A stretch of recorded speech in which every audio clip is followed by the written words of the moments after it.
welcome back to the What the Falk Sunderland Preview Podcast. The games are running out and the results are getting more and more important for Sunderland as we approach the end of the regular campaign and hopefully for Sunderland, the playoffs or perhaps even automatic promotion if we're living in a fantasy world. Unbeaten in 10, Sunderland somehow still going to Saturday's game against Cambridge United out of the playoff places. However, another home win would go a huge way towards Sunderland securing a playoff place, especially with our game in hand. It won't be easy though, especially as we face a team who are quite fond of a big away day in Cambridge. And to chat through United's successful return to the third tier as returning guest and, of course, Lionel Perez fanatic, Jordan from the Cambridge podcast Under The Abbey Stand. Mate, how are you doing? Are you all right? Hi, Graham. Thank you very much for having me back on. Good to see you. Good to see you looking healthy. And don't worry, I'll stick to the pre-recording rules that you set down about not mentioning that Newcastle game in every answer. just most answers. I've asked a perfect question. It'll be like ding when I ask it. People will know exactly when it comes in. I think we'll start off from the top. Obviously, mightily impressive away win to Wigan on Saturday, which I think many people tuned into. Then you go and slump to a 2-0 home defeat at Charlton, who, despite their position, are actually quite a good side on Tuesday. Normally, we just discuss the last game that the teams played, but obviously double header for both of us. How was the Easter weekend for yourselves, and how were both games? Yeah, real mixed bag actually. I'll start with the worst one, which would be Tuesday night. I guess we're on the beach really, which is mad. Like I can't believe I'm here talking about the fact that little old Cambridge United are mathematically safe in League One, and we've been mathematically safe for weeks now, which is so peculiar. Like when the fixtures came out pre-season, we saw our last 6 away games included yourselves and Ipswich and Sheffield Wednesday, and you get really excited and Wigan, and you get really excited because they're these big away days, big grounds, all the prestige of former Prem teams, and then the penny drops and you think, oh God, actually we're going to be in a relegation scrap and we're going to have to go to these places. We're going to have to go to the Stadium of Light 2 games before the end of the season and actually have to get something. But yeah, to be going into the Easter weekend, like mathematically safe and talks of actually finishing in the top 12, it's pretty surreal. I think it's possibly the greatest season I've ever witnessed as a Cambridge fan, but we'll come on to that. The Charlton game then was a bit of a, I guess like the day after the Lord's Mayor show. Saturday was so good, put on the show. Bonner pre-game was sort of talking about, there might be people watching that have never seen us or never heard of us. We want to put on a show, and we were so good Saturday evening. And I know you saw it. But first half, like it was that cliche. Like if you were watching it and you didn't know League One, you wouldn't know who was top and who was 13th. That's how good we were. We've really learned how to deal with playing against teams on these bigger, wider pitches, and we struggled with that earlier in the season. And the answer is, we're compact out of possession. We deny team space, and we're just really good on the press and the counter. So, yeah, Saturday was terrific. Possibly our best result of the season, I would say. Like if you watched it, I think you would agree that it wasn't like a smash and grab little club away to the top of the league. It was a deserved win. Tuesday night then was just a bit of a letdown, but it's kind of understandable. Like he made 7 changes. The goalkeeper was making his debut. He obviously wants to rotate and rest people and also have a look at people ahead of deciding what to do in the summer, who stays, who goes. So it wasn't a surprise that he rotated. We were on top first half, didn't get the goal. And then Charlton, fair play to them, really came good second half and got themselves ahead. But God, they were mighty lucky. They scored 2 deflected goals, and Charlton are a weird team. They've got possibly got the best front 2 in the league, but the rest of them are useless. It was quite an odd watch on Tuesday night, but I suspect we'll go back to full strength on Saturday. So yeah, sorry Sunderland fans. I don't think the rotating and the reserves and the youth team will be showing up on Saturday. The mention of Charlton and the word playoffs, even though it's not going to happen this season, just in line with each other there. I was thinking, I don't know if I can do any more of this, but I will. Often, my second question always revolves around current form, but I must be honest, I'm struggling to make sort of head and the tail of it, because in short, not in order, but wins away at Wimbledon, all right, fair enough. Wigan, as we've touched on. Ipswich, big win there. And then a home win over Morecambe. All right, fair enough. Then big home defeat at Wycombe, who up until recently not been in the best of form, and then touched on Charlton there as well. So you've got all these mad results sort of thrown together. Is it fair to say that Cambridge are a little bit unpredictable? Yeah, definitely. I think we're a streaky team. When we played you November, I think it was. Yeah, we were in the middle of like a streak of, I think we went like 7-8 games without a win. And even though we were playing well and we were being competitive and, unfortunate in games, I think you can make an argument that we were maybe a little unfortunate even in the Sunderland game. I think the weather was only the real winner that day. We're a streaky team. So yeah, we are quite sort of patchy. I think the big thing, by choice, Mark Bonner prefers to have small squads. He had it this year, he had it last year. Rumor is he hasn't spent all the budget that's available to him. And you can see the benefit of why he does that. There's the reason that we've performed so well this year and last year is there's a few reasons, but one of them I think is kind of the morale that's in the team. Everyone's playing for each other and it's a real close-knit squad. So there's the benefit on one hand, but then on the other hand, we really struggle with kind of like the fixture sort of pile up and the Saturday, Tuesday. So, a couple of those results that you mentioned there, the Wycombe home game, the Charlton home game, they've come, 2-3 days after a big win. And it's been terrific getting results at Wigan and Ipswich, but make no mistake, it's been a big push, a big effort, players playing beyond themselves, which is what Mark's been able to get from this group of players. But I guess the downside is to then go again 2-3 days later is tough. So unpredictable, but I think also maybe the squad size is a factor in there as well. Yeah, I think it definitely does. I think there's a few managers that prefer smaller squads, and obviously as a Sunderland fan, that's not something that we necessarily have, and that creates its own problems. But small squads have their benefits, and obviously one of the cons of it, unfortunately, probably is what you just touched on there. But I think ultimately, and this is, I don't know if this is going to sound disrespectful or not, I hope it doesn't, but a lot of people hark in the Sunderland fan base for the days when we finished 7th in the Premier League, and they were brilliant days. Phillips, Quinn, and it was amazing. And then you look at clubs like Manchester United complaining at the 6th. So I think when I'm looking at Cambridge, although you're 12th in League One, historically, that's really good for you. As you touched on before, the best in probably your memory. And I think if I go back to the start of the season, you're predicted to go more or less straight back down because you basically lost your best player on paper in terms of Paul Mullen. He left in the summer. He went to join Always Sunny in Philadelphia and Phil Parkinson and Deadpool. Yeah, Deadpool. He just went to join that mad situation down there, which I kind of secretly love. But Netflix series coming soon, I hear. I would recommend they don't do that from personal experience. But like I say, you've got 2 games left at the end of the season. You're more than safe. You're in the top 12. I think 12th as it currently stands, bang in the middle of the table. When you look back on the season, as you're coming towards the end of it, as we quite often do, how is it you look back on the season? How do you judge it now that you're kind of almost at the end of it? Yeah, it's mad, isn't it? You look at the 24 clubs in our league, and League One is such a diverse mixed bag of a league, isn't it? We're 12th. We're 12th at the moment, but then you look at the 11 teams above us. They're all teams that have played Championship. Quite a few of them have played Prem, and so in many ways we feel like we're top of the league because we're top of the other league. The teams that haven't been that high. Although I think there are obvious exceptions. I'm not going to keep mentioning Charlton, but Charlton, we'll throw them in there. So yeah, I assume there's a trophy for finishing 12th and top of that second league. If not, maybe we could get some sort of whip round going for it. But yeah, I'll look back on this season as I think probably the best I've experienced as a supporter. And I've turned 36 in June. I've been going since I was like 5-6 years old. So it's been a long old time. I think I'm right in saying this, that actually our points tally this season is the highest points tally we've got in the highest league we've been in for something like 30 years as well. So it comes with, the stats to back it up as well.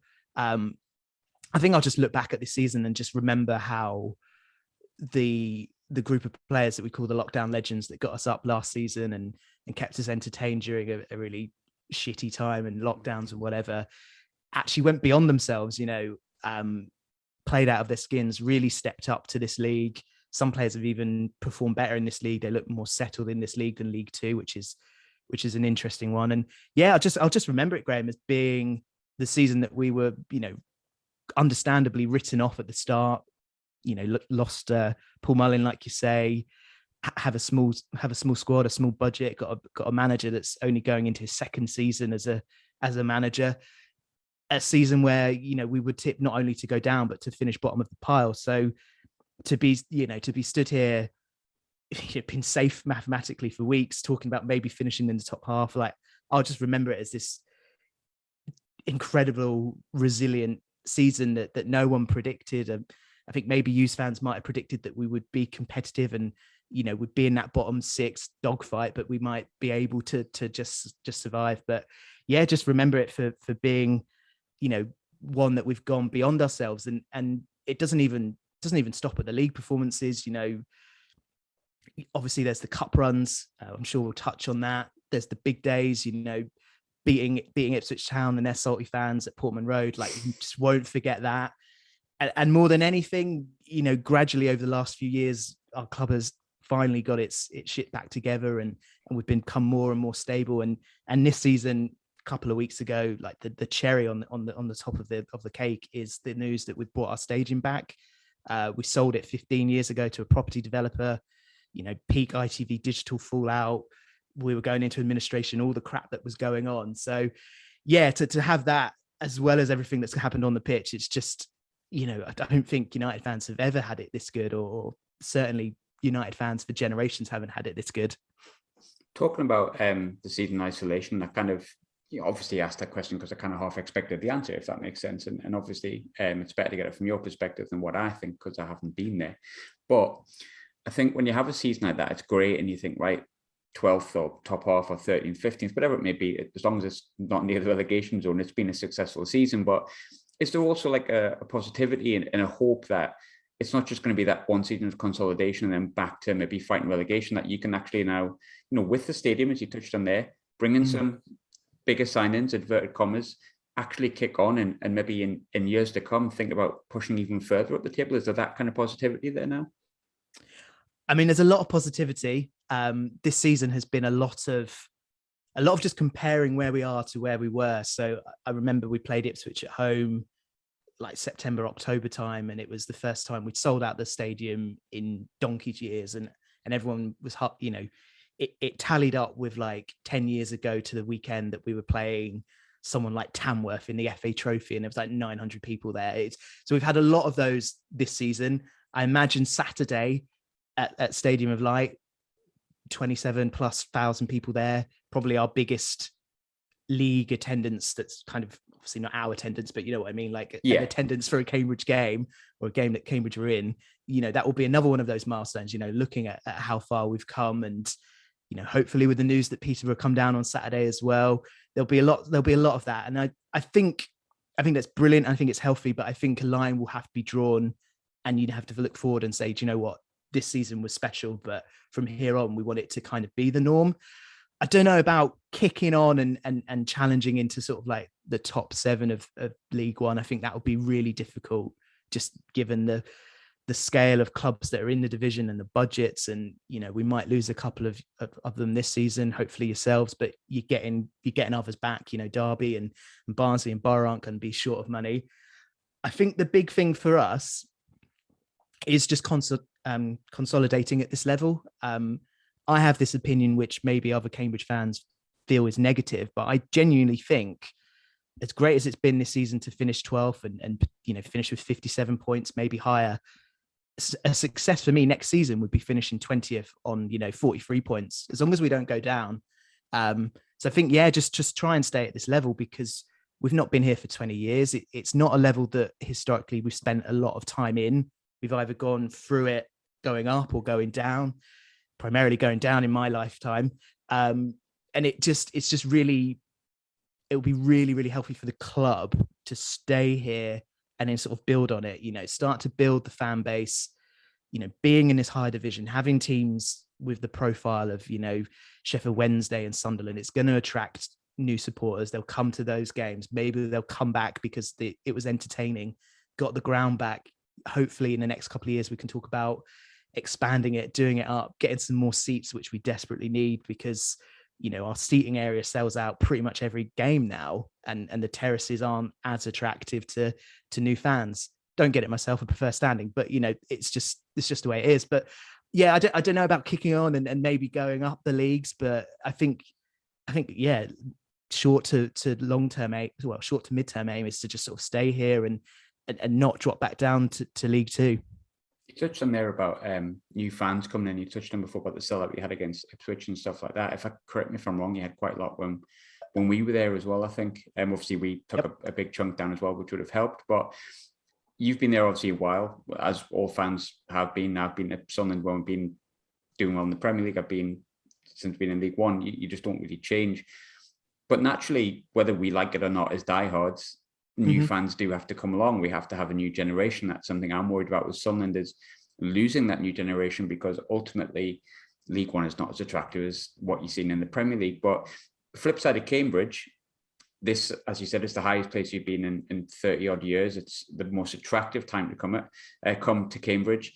Have you seen that reflect in the attendances and maybe the younger faces going in, people taking their kids for the first time and things like that? Yeah, definitely. Like we've seen the average attendance, and I'm including then, you know, not just your sellouts at home against Sunderland's and Ipswich's, but your Tuesday nights against Gillingham at home and your Morecambes and stuff like that. You know, the average attendance is up, it's healthy. Like I was saying, that main stand that runs across the side of the pitch, which is our only home seated area, basically sells out every week, which is incredible. Yeah, have noticed, you know, younger fans there as well, which is really great. And it's important for Cambridge because the city as a whole has really changed over the last sort of 10, 20 years. Like historically, it was a city that was quite a transitional one. You know, people would come here for education and then move on. Whereas what we've seen economically over the last sort of 2 decades is that Cambridge has really built up as a city where people go to work. You know, we've got big science and tech industries here, which is really great. And with that, you know, people are now moving to the city. You know, there's some negatives to that. You know, it's fucked the housing system here, and you know, it's problems on the roads and stuff like that. But for the most part, it's really beneficial because it creates like a good place to be. And I guess what the club need to position themselves to do, which to some fans, what I'm about to say might sound sacrilegious, but really, I think we need to kind of position ourselves as like your favorite second team. You know, a lot of people will move here who might be football fans already. They might already have their own club, but because they've moved or because they've got family or things like that, you know, they might not be heading to their actual team every weekend, and the compromise is coming to see the local team. And it's a hell of a lot more appealing being a local team in the top half of League One than say the bottom 7 of League Two, which we've been for the last 7-8 years. So it's really beneficial, and long may it continue. Yeah, and I kind of understand where you're coming from with that, because obviously I'm a Sunderland fan that lives outwith of Sunderland by 3 hours on a train, and people will know I go to see, if you prefer, my local team, and obviously it's a bit different because they're a little bit bigger than Cambridge, if you don't mind me saying. But there is I think because we were starved of football, we were locked indoors. I mean, God, we couldn't buy books at one point, for crying out loud, or they couldn't in Wales anyway. I got reminded of that the other day, very weird time.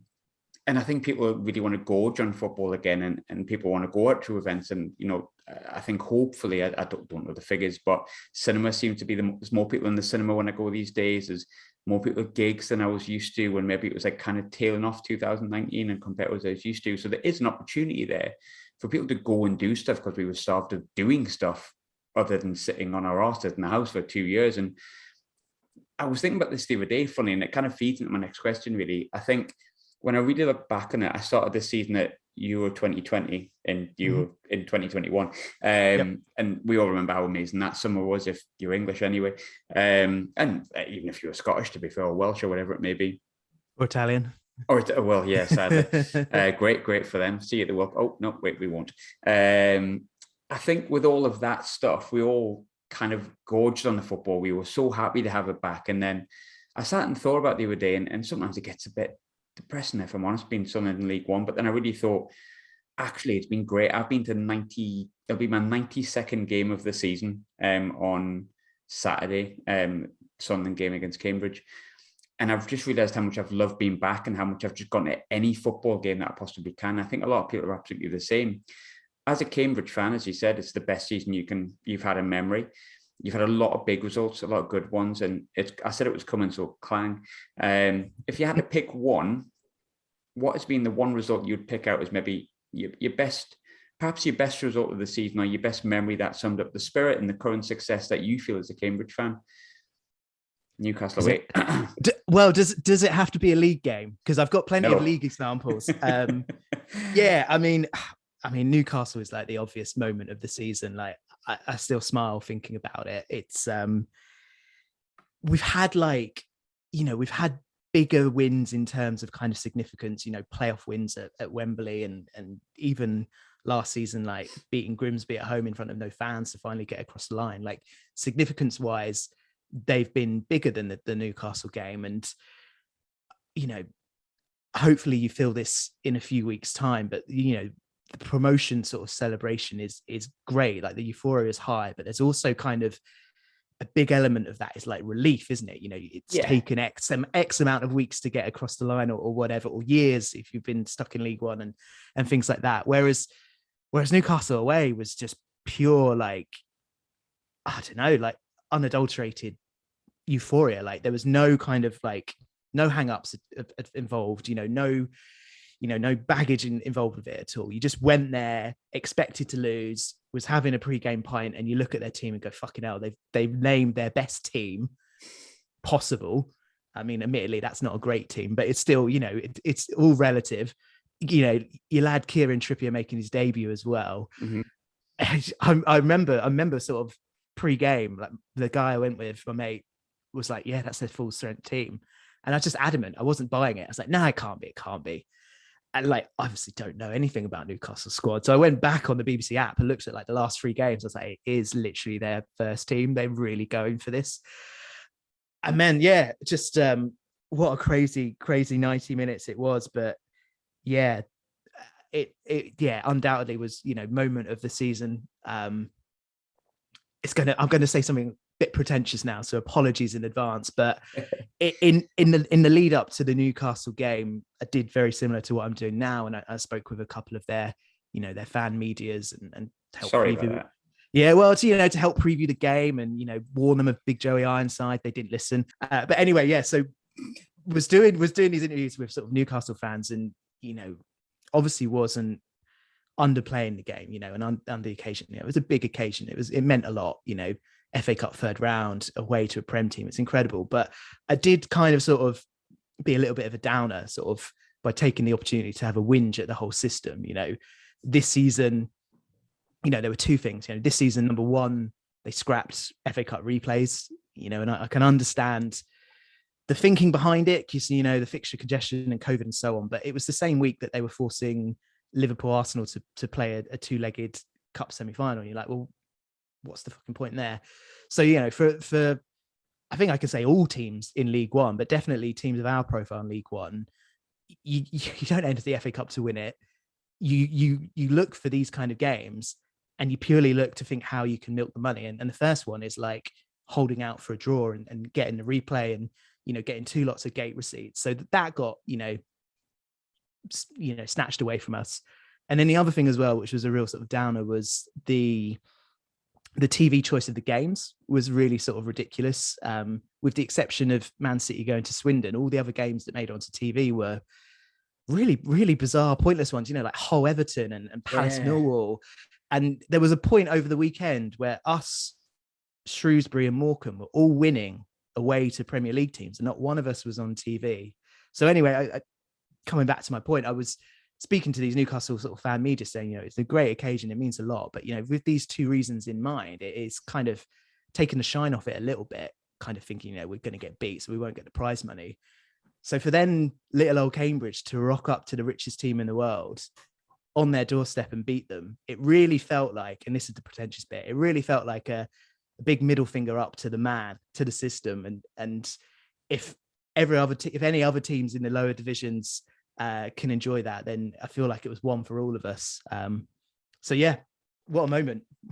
We and of course you enjoyed it as well. We enjoyed it, and I make no bones about it. Obviously, there's two divisions between us as much, but I still enjoy it as much as I always did when they get beat. So if any of them listen, that was a good day. The man who scored that day, obviously Ironside has been the man who's taken the headlines this term. I think he scored 15 goals. Stupid question, maybe I'm asking, but how important has he been, and how good has he been? HMS Ironside, yeah, terrific, absolutely terrific. No, there's no doubt that when he was missing for sort of just after the Newcastle game for sort of 6-8 weeks, we really struggled without him.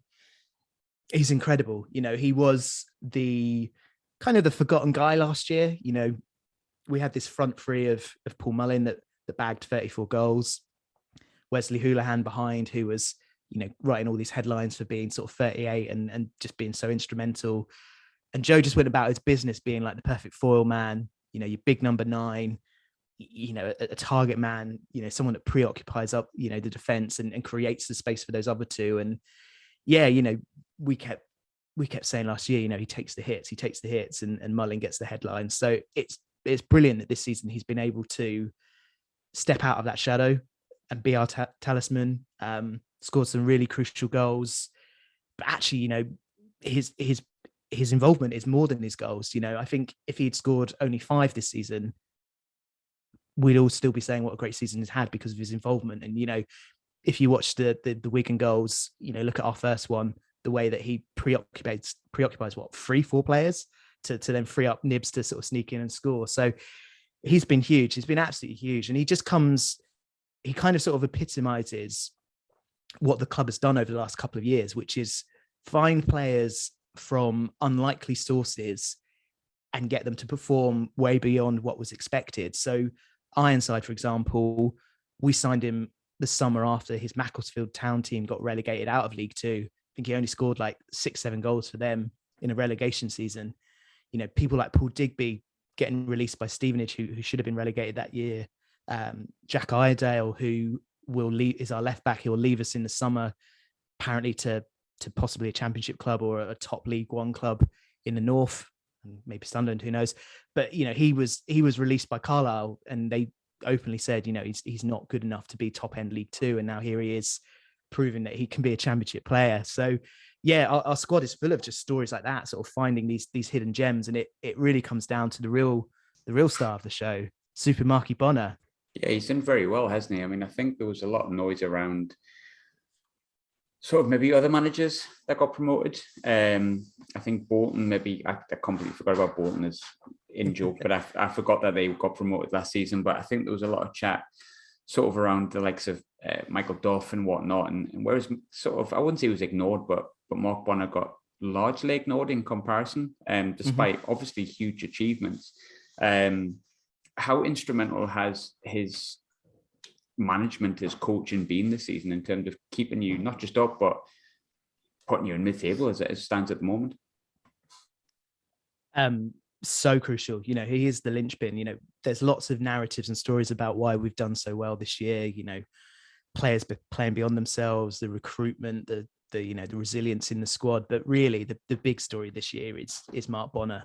He's kind of proven that he wasn't, like a one season wonder, got us up and, in his first season first full season as a manager. And there's a good friend of mine who's actually an Ipswich fan, but he lives in Cambridge, and he comes to games with me, and he came to one at the start of the season. And he basically said, Bonner is just, it's a good coach and so on, but he is very much benefiting, the surrounding that he's in. This is Mark Bonner's been at Cambridge United for since he was 18, since he left school, and and he's worked his way up the academy. He's got all this credit in the bank because he's a clubman, he's a Cambridge fan, he's been with you years. That's he is a one club manager. That's it. Whereas now we're here at the end of the season, and actually he's proven otherwise. I feel he's not only kept us up, he's got us in the top 12 at the moment. He's masterminded victories away to Premier League teams. He's masterminded victories away to teams top of the league. This summer's going to be a huge one for us because transfer windows 3 and 4 after promotion season tend to be really crucial. you do break up the squad and, try and get better players in, like we were saying before, but you also, you run the risk of losing like really, really key players. And I think that'll be a story for us this summer. But I think genuinely we're getting to the point now where actually we're running the risk of him being attractive to other clubs. He's proven that kind of, that mindset, that philosophy that he's just a Cambridge guy and he can only, he's benefiting from the surroundings that he's in and he can only do it at one club. I think he's done enough this season to prove that actually he could probably go on and manage elsewhere, and whether it be higher in this division or higher in the pyramid, I think he could do it. Do you think that's kind of going to be one of the benefits of the fact that he's been, as I put it before, maybe slightly unfairly, largely ignored in comparison to Michael Duff? Because I heard Michael Duff linked to the Burnley job. I know he has the history with Burnley and stuff, but as a loose link the other day, and I thought, bloody hell, like that's a jump. But the likes of Mark Bonner don't really get mentioned when new jobs come up. As a Cambridge fan, you're quite happy with that.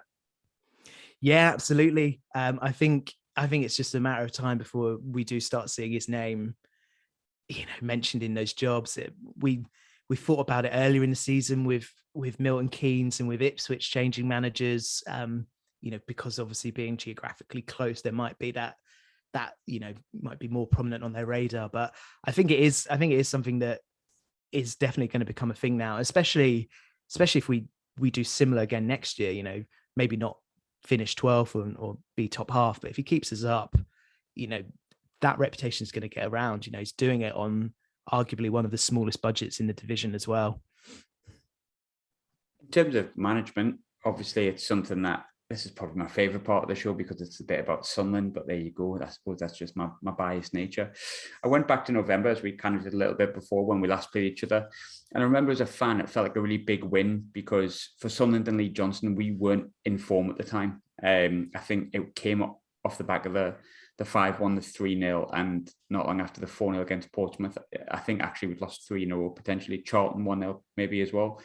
And it felt like Lee Johnson. Always Charlton, mate. Always Charlton. We haven't even scored against them this season. Always bloody Charlton. But we basically hadn't managed to win in a while, and we'd had a really good start of the season, and the streaky league comments started coming out, and it felt like a big win.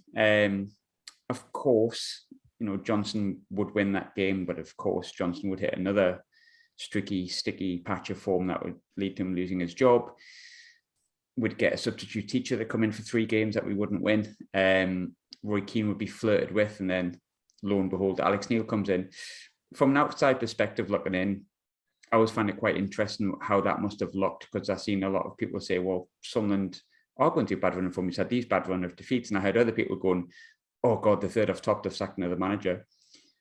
Looking at it now, and where Alex Neil has Sunderland and what was happening under Lee Johnson and what you'd seen previously from an outside perspective, do you think it was the right decision for Sunderland to part company with Johnson and put Alex Neil in place?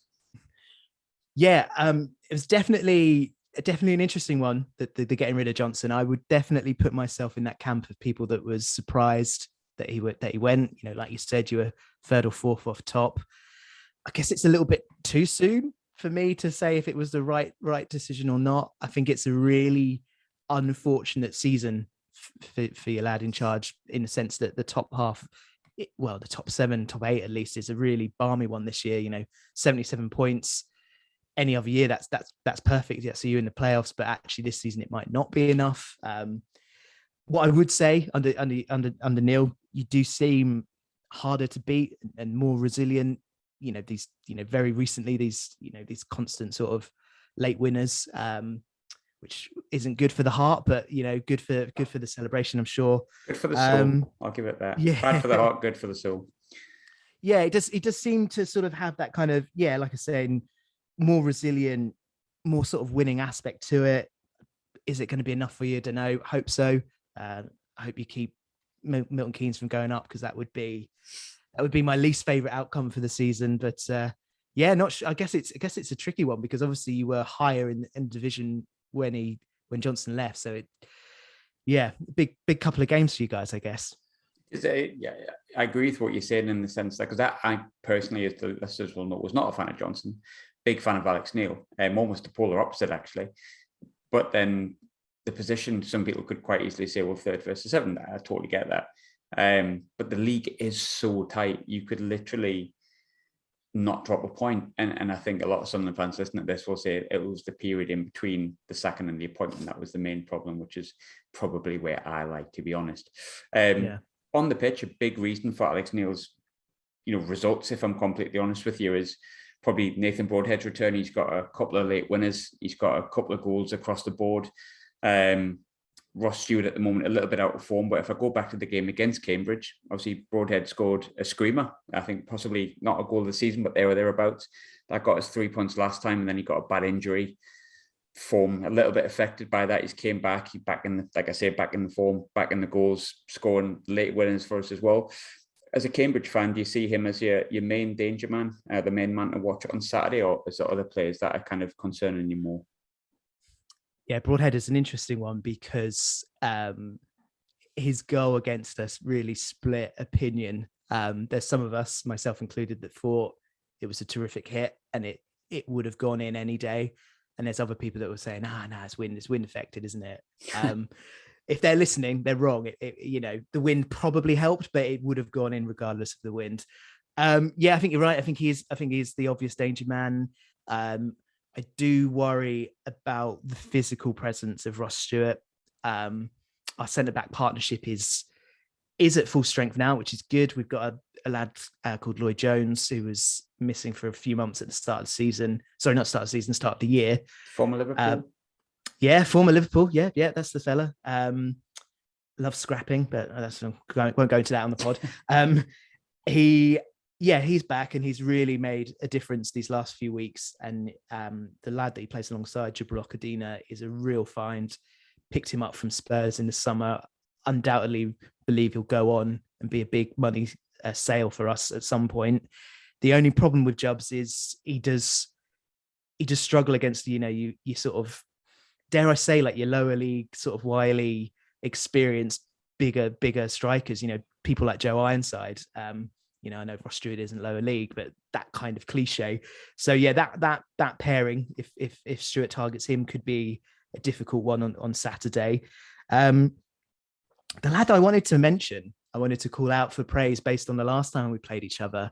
I don't know if he's still playing for you, but your left back of the three back in November, Callum Doyle. He was my man of the match when you beat us. I don't know if is he still around? Or is he? Yeah, he is. The short answer is he got flogged to death. I think he just turned 18, perhaps at the end of that, maybe 17 when he played against yourselves on loan from City. Alex Neil came in, decided he was knackered and put him on the bench. But it's a funny one with Callum Doyle. I kind of almost forget he exists myself, but he was very tired. But at the time, start of the season, like you say, I'm not surprised to hear that he had a good game because he has got an awful lot of talent, just an awful lot to learn. It just had such an aura about him. It didn't, hard to believe he was a teenager. And I guess it goes to show what kind of game it was, with the conditions that you're singling out defenders as your best players of that game. But I guess it's not really a danger man, but yeah, I think he was the one that caught a lot of eyes when we played each other last time. See, interesting. That's why I was asking this question, because sometimes you get answers you don't expect. But to be fair to Callum, I'm making it sound like you didn't have a good first start of the season. You really did. I think naturally as a young player, you do burn out, and that does happen. I'm sure you'll go on and have a long and successful career, probably not with Sunderland, because he plays for Manchester City, of course, and he has aspirations higher than League One when he does get that experience. But last but not least, last question as always, my predictions have been well off all season. I was doing quite well at the start. I think I had 3 before Christmas and I've had 5, which is better than 4 last year, but still not much better. You do enjoy an away day scalp. We've touched on the Newcastle game, but there's Wigan that we've touched on as well. There's Ipswich. There's games where I'm a little bit squeaky bum about this on Saturday. Predictions. And can you do it? Do you think there's another scalp on the cards? Do you know what? If we were having this chat a month ago, Graham, I would say absolutely no chance. We'd lost to Oxford away, conceded 4, lost to Wickham away, conceded 3, lost to Sheffield Wednesday away, conceded 6. And we had this Achilles heel, which were teams that play free at the back and teams that have a really big, wide pitch, for which, 2 ticks for Sunderland there. So if we were having this conversation a month ago, I'd say absolutely no way that we would expect anything other than a proper hiding at Stadium of Light. but we've learned over the last couple of weeks to deal with both those scenarios, that lineup and that size pitch. And the answer's been kind of rather surprising. It's dropping Wesley Houlihan for Harvey Nibbs, who kind of adds, pace and physical presence and adds to that press. So yeah, I'd want to say, because it's obviously, it seems balmy to say, oh, we'll go to Stadium Light, get a result. I want to say, yeah, that's nailed on defeat. But Marky Bonner's tricky use have really kind of confused me those last couple of weeks, that we've been able, by being able to go off to these places and get results. So not sure about what to expect on Saturday, but I'm a very superstitious man. Our big away wins this season in the league, not counting Newcastle because I was there, but in the league, Portsmouth away 1-1-0, Ipswich away 1-1-0, Wigan away most recently 1-2-1. Very superstitious guy. There's one common theme that's gone through those three results, and it's not the resilience of the squad or the way we play out of possession or Joe Ironside or anything like that. It's all been down to the fact that I haven't been at those games. Whereas I am sat with a Sunderland ticket in my possession. So that must mean a nailed on Sunderland victory. I'll take it. I'll be more than happy with that. My prediction, which probably means nothing at this point, because like I said before, I've got horrendous predictions. Oh God, I can't believe I'm going to say this, but I think I'm going to err on the side of pessimism for once. I'm going to say 2-2, just to make the game against Rotherham on Tuesday really squeaky bomb time. But fingers crossed Sunderland don't do that and win quite comfortably. Well, you would know better than I do, but it does seem very on brand that Sunderland would lose when you most need the points, right? Very on brand for the league this season. I think if the past few weeks it'll go by, aren't they? But Jordan, thanks as always for joining me, mate. Obviously enjoy your weekend when you do get here. I know there's one or two things that you have to plan first, but hopefully you do get up here and you do enjoy yourself. And mainly, hopefully you get here based on that superstitious thing that you mentioned before. But thanks as always for joining me. Appreciate it. Thanks for having me on, Graham. And let's hope that Saturday sees Peterborough relegated back down to League One, so we can play them, our rivals, play them competitively in the league for the first time in 20 years. So that'll be the real result in the way end on Saturday. We'll have to keep an eye out for the cheer, don't we? Yeah, we do. Cool. Thank you very much.